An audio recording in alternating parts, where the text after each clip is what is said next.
Універсальны міліцыянер. Так часцей за ўсё называюць участковых інспектараў міліцыі, бо кола іх абавязкаў досыць шырокі і не абмяжоўваецца толькі пошукам злачынцаў.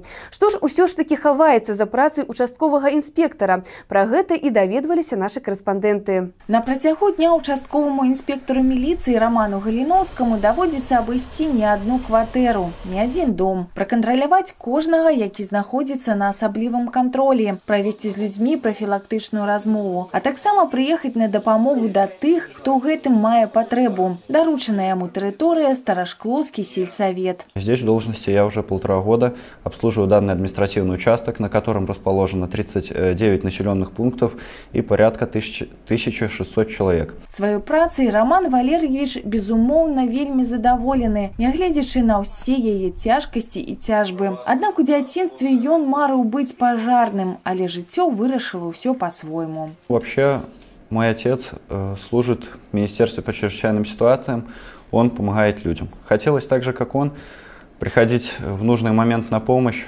оказывать какую-то помощь, поддерживать людей. Ну, судьба распорядилась чуть иначе, и я оказался в Министерстве внутренних дел. Здесь также помогают людям, разделяешь с ними какие-то их проблемы. Праца участковага інспектара лічыцца адной з самых цяжкіх, і нездарма яго называюць універсальным міліцыянерам. Канфлікты паміж суседзямі і сямейныя разборкі, п'яныя бойкі і сваркі, адміністрацыйныя правапарушэнні і звароты грамадзян з любой нагоды. Усё гэта ў зоне кампетэнтнасці нашага сённяшняга героя. На Министерство внутренних дел в целом возлагается довольно широкий круг задач, но участкового инспектора милиции также. В них входят, например, такие, как это проверка ранее осудимых лиц по месту жительства, по месту их работы. Также в наши обязанности входит взаимодействие с другими субъектами профилактики и оказание различной помощи госорганам, расположенным на обслуживаемом административном участке. Порой приходится помогать людям, не считаясь личным временем, где-то в ущерб своей семье. Ну, такая работа.